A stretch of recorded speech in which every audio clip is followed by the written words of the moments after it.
How do you know if what you're looking at online is real?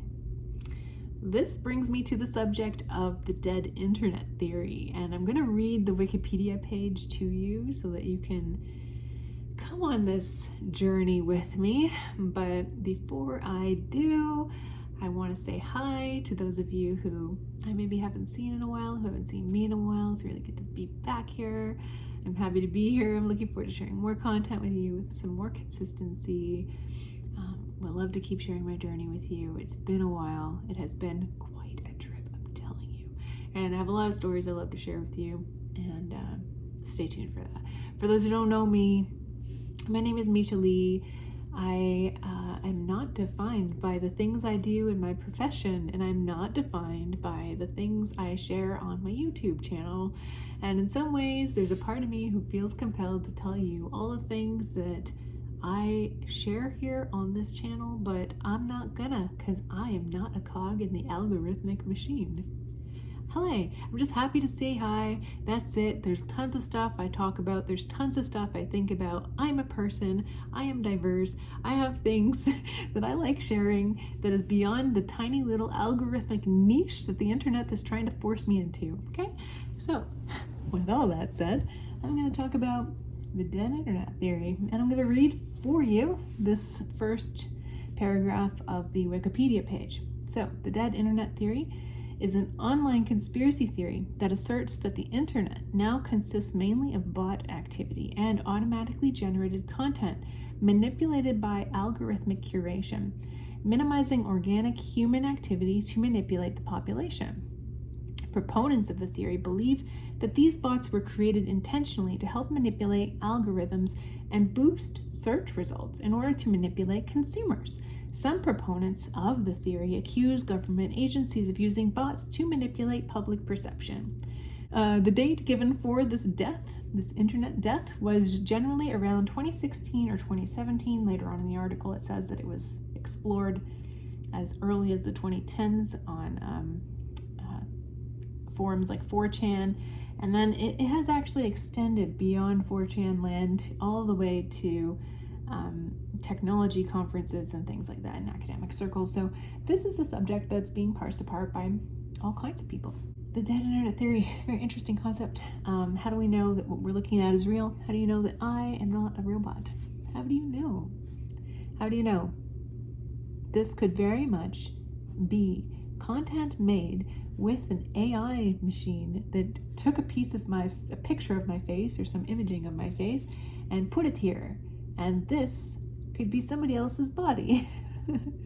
Somebody else's body. And I've actually been tricked by content like this. I'm going to talk about it. So, a Facebook friend, I guess, put a video out on his Facebook, and he was just talking about his stuff. You know, he's talking about some trippy things about the nature of reality or something like that, and he puts out a lot of content like that. So I just was like, oh look, there's Brendon just doing his thing, talking about these things, and didn't think much of it.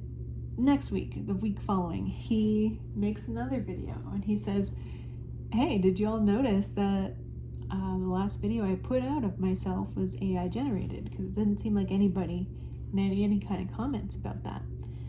And I had to go back and watch it and look at it, but then when I saw the video, I can see it. Like, I could see how dead it was. And it was definitely his likeness, and it was super convincing looking at it. But I would say that the AI wasn't really producing content that looked super natural when you really look at it. It looked like the way that technology could imitate a person. But in the same way that ChatGPT tries to interpret or imitate human personalities, there's something dead about that too, right? ChatGPT is a whole other thing. Personally, I really find it useful in some ways, helping me organize my thoughts. It helps me get clear on ideas or explore certain ideas, or if I want to write about a certain subject or if I want to study a subject, it can definitely help me with that.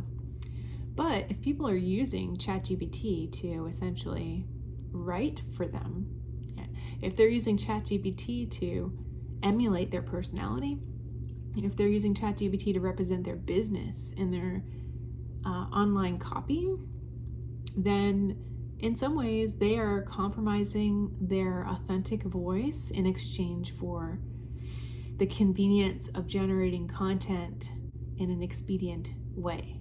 That is concerning because a lot of the content that we are going to be looking at, that we already are looking at, that we think is written by humans, was not.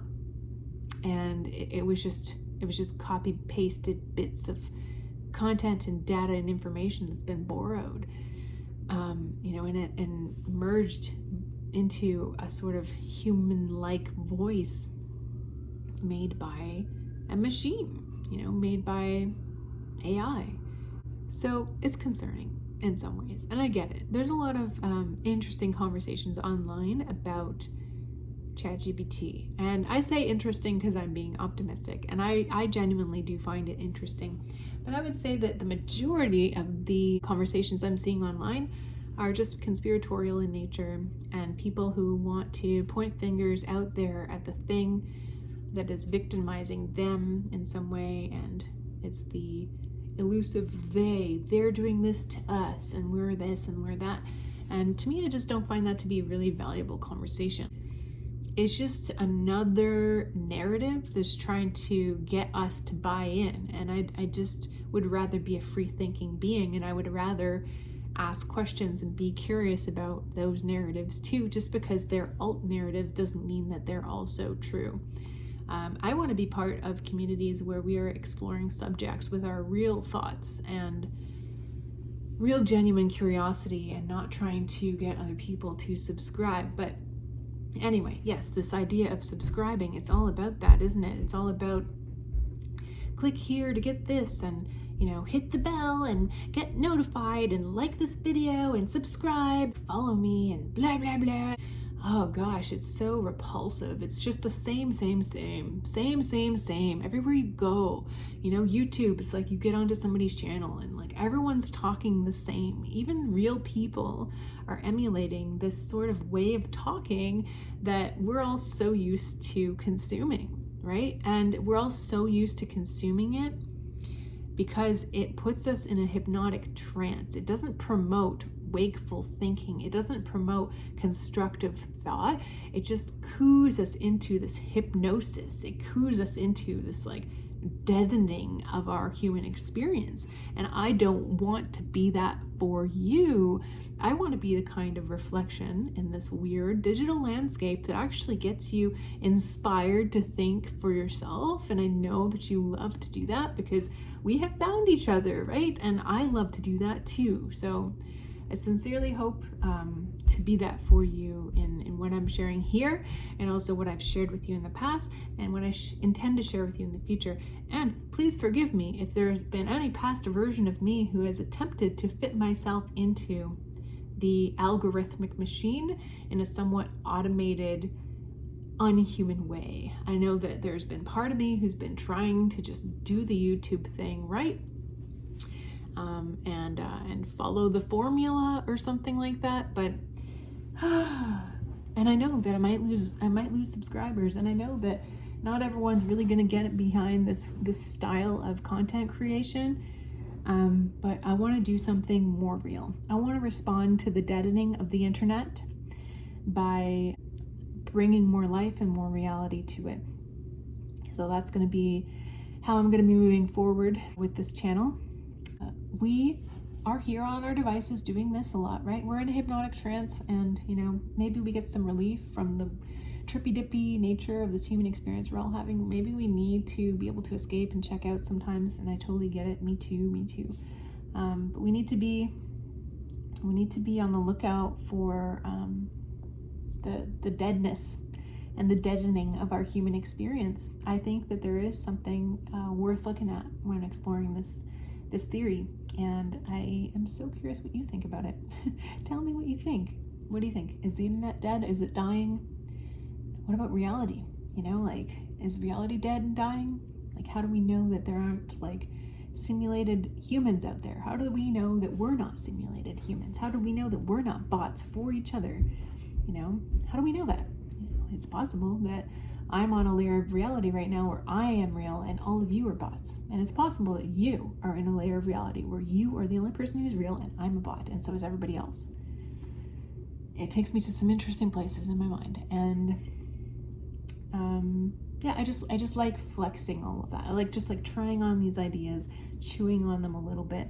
I don't know the answers to reality. I am a bit of an agnostic being in that way, but I would absolutely love to explore these nuances with you. So please, please, please put your thoughts in the comment below. I'd love to hear what you think. And yeah, let me know. Let me know what's interesting to you. Let me know if there's subjects that you would like me to explore, and if it feels authentic for me to share it, I absolutely will. So it's really nice to be back here, and I am looking forward to sharing more with you. Until then, bye, bye, bye, bye.